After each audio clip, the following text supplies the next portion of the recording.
Halo Mitra Coder Indonesia, kembali kita berjumpa pada sesi tutorial Python dan MySQL kali ini.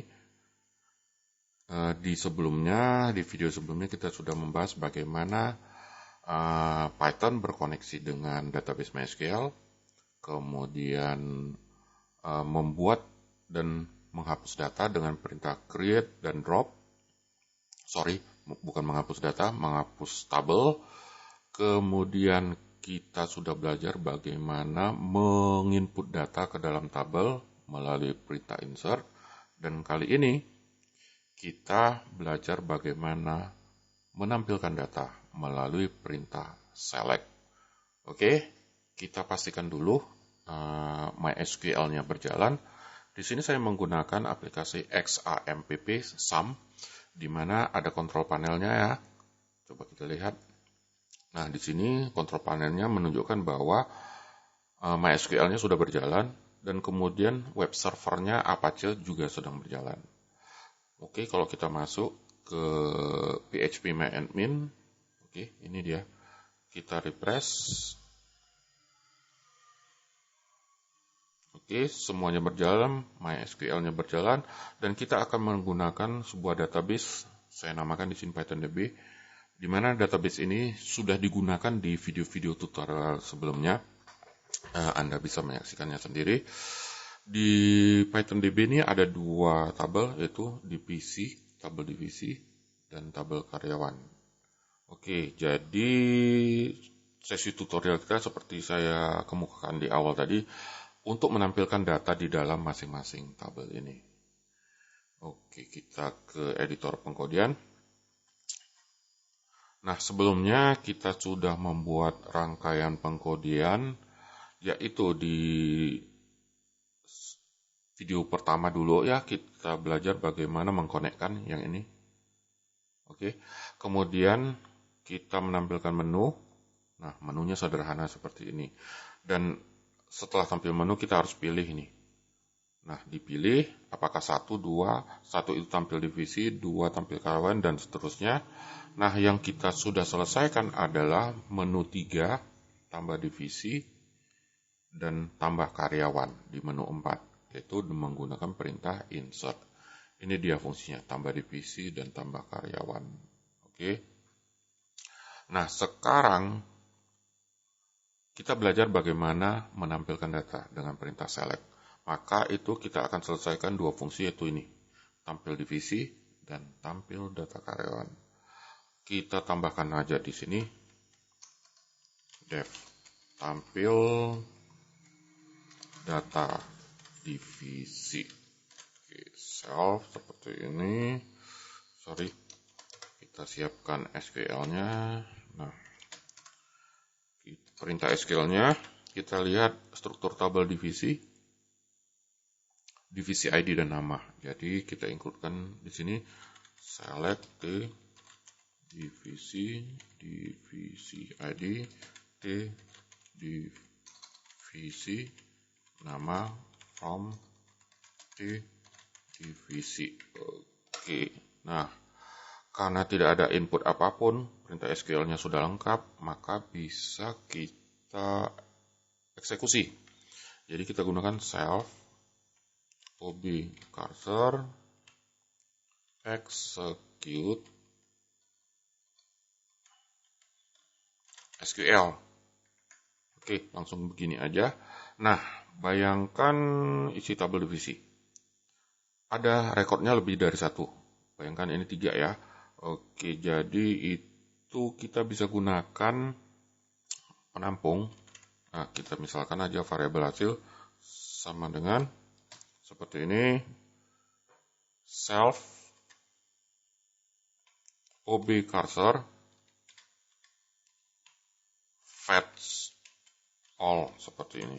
Jadi hasilnya itu setelah diambil semuanya ditampung di variabel hasil. Oke. Nah, karena hasil ini isi rekornya lebih dari 1, maka kita gunakan perulangan. For X, misalkan saja X in hasil ini. Nah, sekarang kita cetak layar, print. Apa yang kita print? Yaitu ini, divisi ID, dan nama. Oke, divisi ID T2. Ini kita gunakan X ini. Di dalam X ini pertama X0 untuk menampilkan divisi ID. Oke. Terus kemudian kita gabung dengan nama divisi seperti ini. Kita gabung dengan X1. X1 itu nama divisi. Oke, seperti ini dia. Nah, setelah tampil data divisi dipanggil, coba kita lihat nih, tampil data divisi, maka kemudian setelah dieksekusi tampil data divisi, tampil menu, maka menu ini muncul kembali. Oke, jadi kita simpan dulu, kemudian kita compile.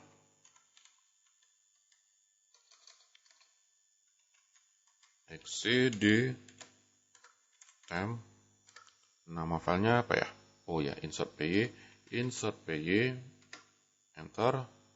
Pilihan Anda adalah 1, tampil data divisi 1. Ah, ini dia. Anda bisa lihat divisi ID 6, nama divisinya ada kepegawaian, divisi ID 5, marketing, 7, purchasing. Coba kita lihat ke tabel divisi. Oke, sama ya, sama. Oke, dengan demikian menampilkan data divisi itu selesai. Oke, kita pilih 7 untuk exit. Nah, kita selesaikan lagi. Tampil data divisi sudah, sekarang ini. Tampil data karyawan. Oke. Jadi kita buat di sini def tampil data karyawan. Oke, perintah SQL-nya SQL sama dengan, nah, yang kita susun skenario-nya di sini adalah kita ingin menampilkan karyawan sesuai divisi yang kita inginkan. Oke, jadi perintah SQL-nya seperti ini, select karyawan, misalnya karyawan ID. Coba kita lihat susunannya, susunan field-nya. Ya, kawan ID, nick, nama, tanggal lahir, divisi ID. Tapi ini kita tidak tampilkan ya. Ini aja. Karyawan ID, T, karyawan, nick, T, karyawan, nama, T, karyawan, jadi karyawan apa ya? Oh ya, tanggal lahir. Oke, seperti ini. Kita lihat lagi. Iya betul, tanggal lahir. From T divisi. Nah, ini kita libatkan T divisi dan T karyawannya. T divisi, T karyawan. Where T karyawan divisi ID sama dengan T divisi ID, and T divisi nama sama dengan A. Ini yang kita nanti masukkan melalui perintah SQL-nya. Jadi ini di input ya, ini di input nama divisinya. Kemudian kita buat aja variabel nama divisi sama dengan input kalimatnya, masukkan nama divisi yang akan sudah, masukkan nama divisi saja. Oke, seperti ini. Kemudian baru kita buat sebuah variabel nama file di mana isinya adalah tuple untuk input. Jadi nama divisi, karena ini di input ya. Nah, isinya cuma 1, jadi kita tambahkan koma di sini. Oke, seperti itu. Nah, kemudian kita eksekusi. Oke, jadi self ob cursor execute SQL file seperti ini. Nah, bayangkan hasilnya ini di tiap divisi ada beberapa karyawan. Jadi hasil rekodnya lebih dari satu. Atau mungkin juga satu, atau juga tidak ada sama sekali. Jadi untuk memeriksanya seperti ini. Hasil sama dengan self ob cursor fetch all. Oke, kita jemput dulu dengan perintah fetch all, baru kita periksa.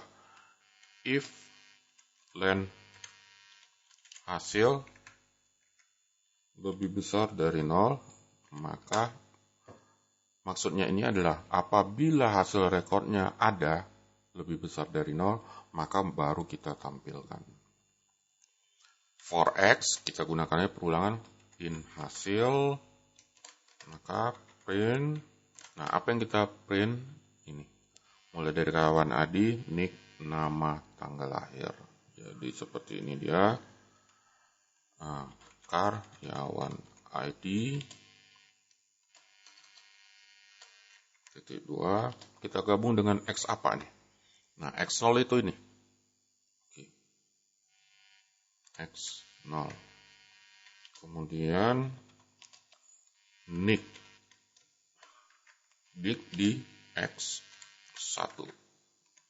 Kemudian nama di X2. Kemudian tanggal lahir ini di X3. Oke, sepertinya udah lengkap. Nah, ini tadi kan if len hasil lebih besar dari 0. Ternyata hasil yang dilaksanakan di perintah SQL tuh memang ada rekodnya. Tapi kalau 0, else, maka print data di divisi.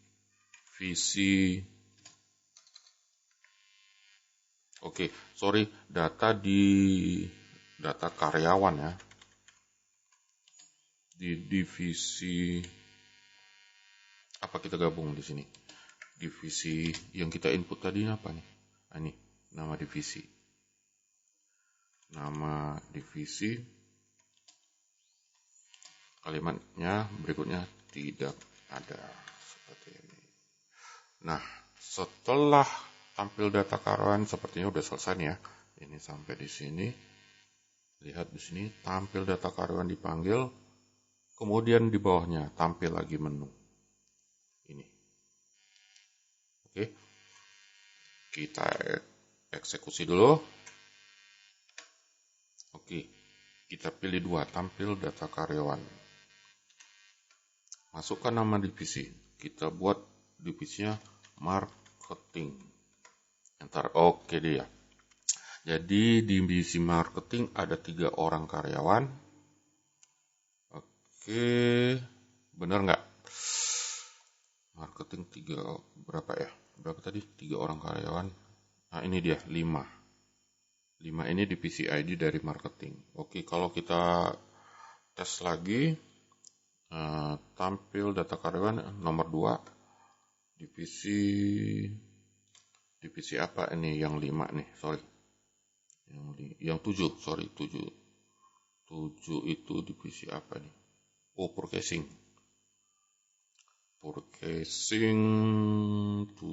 Jadi masukkan nama divisi purchasing. Iya, ada dia 1, 2, 3, 4, 5 karyawan. Kalau kita periksa 1, 2, 3, 4. Iya. Nah, kalau kita lihat marketing purchasing, nah bagaimana dengan divisi kepegawaian? Kita pilih berapa ya? 2, tampil data karyawan. Kita masukkan nama divisi kepegawaian. Enter. Oke, pesannya adalah data karyawan di divisi kepegawaian tidak ada. Karena memang di sini daftar pegawai, divisi kepegawaian belum ada pegawainya. Oke, demikianlah kiranya tutorial Python MySQL untuk perintah select kali ini. Kita akan bertemu kembali di video berikutnya. Sampai jumpa.